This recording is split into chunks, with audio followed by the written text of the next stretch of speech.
They thought I wouldn't notice, but I did. My own HOA tried to steal 10 feet of my land, and they thought I'd just stay quiet. When I confronted them, the HOA president laughed in my face and said, "Don't make a big deal out of this." That was his first mistake. I called in a surveyor, got proof, and turned his so-called dream home into a nightmare. Every inspection failed. Every deadline missed. And every dollar he spent wasted.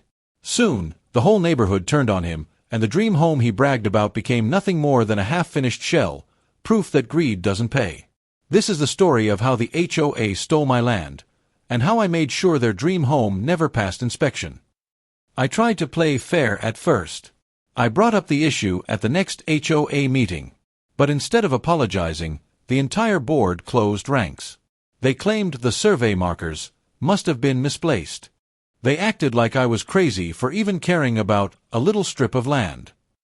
And the president, the guy building the mansion, leaned back in his chair and said, "If you keep pushing this, you'll regret it." Threats. From my own HOA.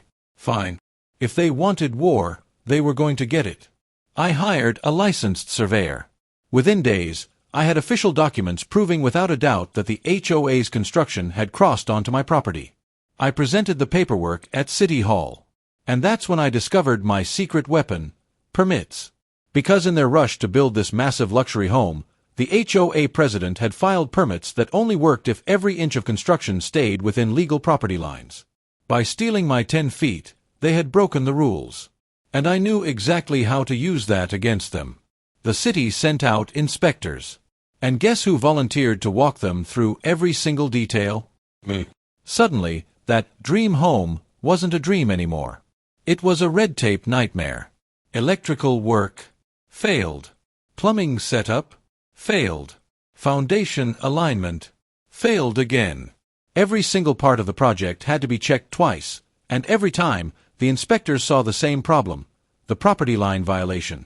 The HOA president tried bribing the inspectors. He tried intimidating me. He even offered me cash under the table just to sign a paper saying I didn't care about the 10 feet. But I didn't budge. Because this wasn't just about land anymore. This was about respect.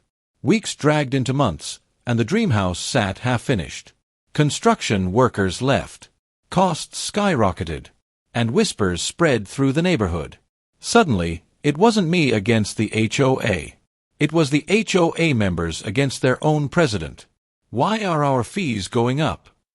Why is the neighborhood budget drained? Why can't anyone move into that house? People started realizing that the president's greed had backfired on all of them. At one stormy HOA meeting, one board member shouted, "You've ruined us. This whole mess started because you stole land that wasn't yours." The president tried to defend himself, but the proof was there in black and white. My surveys, the city inspection reports, the fines piling up. And just like that, the same people who once laughed at me turned on him. Finally, after months of delays, fines, and lawsuits, the city ordered construction stopped completely. The HOA president lost thousands of dollars. His so-called dream home was left unfinished, an empty shell that reminded everyone of his arrogance. And as for my land, I got it back, every single inch. In the end, the HOA was forced to formally apologize, restore my property, and replace the stolen garden space. The president resigned in disgrace, his dream home still sitting there, unsellable and worthless. And me? I didn't just get my land back, I got justice. Because when an HOA steals from you, you don't just fight back. You make sure their empire of rules collapses under the weight of their own greed. So remember this, never let an HOA bully you.